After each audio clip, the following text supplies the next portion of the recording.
So hello guys, welcome back to our channel. Hope आप सब बहुत अच्छे होंगे। मैं जानता हूँ जितने भी लोग ये वीडियो देख रहे होंगे उनमें से कई लोगों की एसआईपी ऑलरेडी या तो चल रही होगी या लमसम अमाउंट म्यूचुअल फंड्स में इन्वेस्टेड होगा।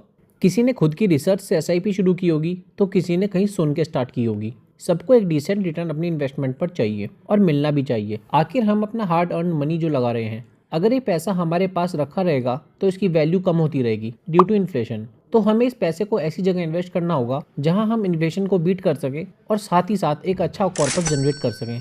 और स्टॉक मार्केट ही ऐसी जगह है जहां ऐसा होना पॉसिबल है, वरना एफडीज एंड गवर्नमेंट स्कीम से तो हम सिर्फ इन्फ्लेशन को ही बीट कर सकते हैं और उससे ज़्यादा कुछ नहीं। एक बड़ा कॉर्पस सिर्फ स्टॉक मार्केट में ही बनाना पॉसिबल है, चाहे अब आप डायरेक्ट इन्वेस्टिंग करें या डायरेक्ट म्यूचुअल फंड्स के थ्रू एसआईपी स्टार्ट करें फॉर लॉन्ग टर्म। एसआईपी से हमारी वेल्थ कंपाउंडिंगली इंक्रीज होती है, जबकि एफडीज या बॉन्ड्स जैसे इंस्ट्रूमेंट में वेल्थ पर कुछ % रिटर्न मिलता है। तो आज कुछ ऐसे ही म्यूचुअल फंड्स के बारे में बात करेंगे जिनमें मात्र 500 रुपये पर महीने की एसआईपी स्टार्ट करके हम 1 करोड़ से भी बड़ा कॉर्पस बना सकते हैं। हमने अपनी लिस्ट में 3 फंड्स को शॉर्टलिस्ट किया है जो कि हमारे भी म्यूचुअल फंड पोर्टफोलियो का पार्ट है। सबसे पहला फंड है HDFC Nifty next 50 index fund direct growth, जो कि इन्वेस्ट करता है निफ्टी में आने वाली अगली 50 कंपनीज में। Stocks like Bharat Electronics, Trent, Hindustan Aeronautics, Tata Power, Power Finance Corporation, REC Limited, Siemens, Vedanta, DLF are included in this fund. इस फंड का टोटल फंड साइज है 970 करोड़ रुपीस और करंट NAV है 16.68 रुपीस का। फंड का एक्सपेंस रेशियो 0.3% है, विच इज ओके। इस fund में आप मिनिमम 100 रुपीज से भी SIP स्टार्ट कर सकते हैं। इस फंड ने 21% तक का एनुअलाइज रिटर्न दिया है। Mister Arun Agarwal and mister Nirmal Morakhia are the fund managers of this fund. अगर आप इस फंड में 500 रुपीज पर मंथ भी इन्वेस्ट करते हैं अगले 20 सालों के लिए, और अगर ये फंड आपको 15% भी रिटर्न देता है, तो भी ये फंड आपको 7.5 लाख का कॉर्पस बनाकर दे सकता है। और अगर वहीं आप 20 की जगह 40 सालों तक इन्वेस्ट करते हैं 500 रुपीज पर मंथ, जो कि कुछ भी नहीं होता। 500 रुपये हम एक दिन में रेस्टोरेंट में जाकर खर्च कर देते हैं। 500 rupees is just like 17 rupees per day. It's like nothing. तो भी आपका कॉर्पस होगा 1 करोड़ 57 लैक्स। सोचिए, अगर आप 16 रुपीज डेली की जगह 100 रुपये डेली भी इस फंड में इन्वेस्ट कर देते हैं, मतलब 3000 पर मंथ भी इस फंड में अगर आप लगा देते हैं, तो आपका कॉर्पस अगले 40 सालों में 9.5 करोड़ का हो जाएगा। That's insane by just 100 rupees daily.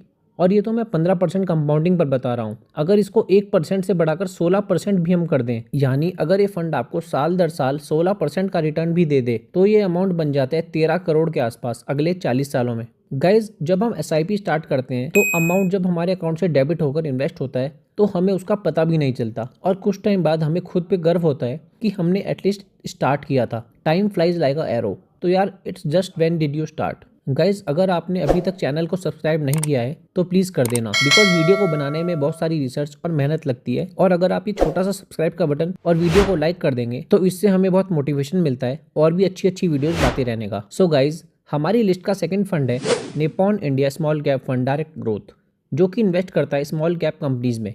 ये फंड अच्छी पोटेंशियल वाली कंपनीज में इन्वेस्ट करता है जिनमें इसको आने वाले टाइम में ग्रोथ नजर आती है, फिर चाहे वो लार्ज कैप स्टॉक ही क्यों ना हो, जैसे कि HDFC बैंक जैसे स्टॉक्स। ये fund Voltamp Transformers, Tube Investments, Apar Industries, BHEL, Dixon Technologies, NIT जैसे 207 स्टॉक्स में इन्वेस्ट करता है। रिटर्न्स की बात करें तो इस फंड ने 2013 से 28% का मैसिव रिटर्न दिया है। अगर हम इसको इस बात से समझें कि अगर हमने इस फंड में 2013 में 1000 रुपये पर मंथ की SIP भी शुरू की होती तो आज 11 साल बाद ये बन जाते 8,77,000 रुपये। That's insane. और सोचिए, अगर आप 100 रुपीज़ रेगुलर मतलब 3000 रुपीज़ पर मंथ स्टार्ट कर दें और यही सेम 28% का रिटर्न आपको मिल जाए, तो 20 साल बाद आपका फंड हो जाएगा 3 करोड़ 32 लाख रुपए का। That's huge by just 100 rupees daily. तो गाइज, ये पावर है स्टॉक मार्केट की और कंपाउंडिंग की। इस फंड का एक्सपेंस रेशियो 0.65% है, जो कि ओके है। Mister Sameer Dach is the fund manager of this fund. हमारी लिस्ट का लास्ट फंड है ICICI Prudential pharma health care and diagnostic fund. जैसा कि नाम से ही है, ये फंड इन्वेस्ट करता है फार्मा, हॉस्पिटल्स, डायग्नोस्टिक सेंटर्स और मेडिकल इंश्योरेंस कंपनी से रिलेटेड स्टॉक्स में, जैसे कि सिप्ला, सन फार्मा, डॉक्टर रेड्डीज, अपोलो हॉस्पिटल्स, शिल्पा मेडिकेयर, थायरोकेयर, HDFC लाइफ इंश्योरेंस, फाइजर जैसी बड़ी फार्मा कंपनीज में। टाइम टू टाइम कंपनीज की वैल्यूएशन चेंज होती रहती है और म्यूचुअल फंड्स भी अपना स्टेक इन स्टॉक्स में इंक्रीज या डिक्रीज करते रहते हैं। इस फंड की करंट NAV 34.19 रुपीज है। फंड का एक्सपेंस रेशियो 1.07% है, जो कि थोड़ा ज्यादा है, बट फ्यूचर आउटलुक को देखते हुए ये फंड बहुत अट्रैक्टिव लगता है। Mister Dharmesh Kakkar and missus Sharmila D'Mello are the fund managers of this fund. ये फंड मुझे पर्सनली इसलिए भी बहुत ज़्यादा अट्रैक्टिव लगता है बिकॉज आप किसी भी हॉस्पिटल में जाकर देख लीजिए, पेशेंट्स की भीड़ जमा है और हर दूसरे घर में कोई ना कोई पेशेंट जरूर मिल जाता है। हमारा लाइफस्टाइल इतना खराब हो चुका है कि हम डॉक्टर के बिना नहीं रह सकते। प्रॉपर मेडिकेशन और time to time body test अब बहुत ज़रूरी हो चुके हैं जिनको हम नज़रअंदाज नहीं कर सकते। और ये भी एक वजह है कि अब लोग हेल्थ इंश्योरेंस के लिए भी काफ़ी अवेयर हो चुके हैं। और यही सब वजह है कि आने वाले टाइम में मेडिकल में बहुत बड़ी ग्रोथ आनी बाकी है। SIP स्टार्ट करके आप भी इस ग्रोथ का फ़ायदा लीजिए और अपनी हेल्थ का ध्यान रखें। तो ये थी आज की वीडियो जिसमें हमने डिस्कस किया इन 3 फंड्स को जो फ्यूचर में आपको धमाकेदार कंपाउंडेड रिटर्न्स दे सकते हैं। बस बात यह है कि क्या आपने भी इन्वेस्टिंग स्टार्ट की, और अगर नहीं तो आज ही स्टार्ट कीजिए to secure your future. So guys, disclaimer कि मैं कोई सेबी रजिस्टर्ड एडवाइजर नहीं हूँ, सो किसी भी फंड में इन्वेस्ट करने से पहले अपना रिसर्च जरूर करें। So thank you guys for watching this video. कैसी लगी आपको ये वीडियो कमेंट्स में ज़रूर बताना, या अगर आपकी लिस्ट में भी कोई इससे भी अच्छे फंड्स हों तो मेरे साथ शेयर करना। और वीडियो को लाइक करे बिना मत जाना, चैनल को सब्सक्राइब करना मत भूलना। मिलते हैं फिर से एक और वीडियो के साथ जो करे आपका भी portfolio grow. Till then take care. Jai Hind, जय भारत।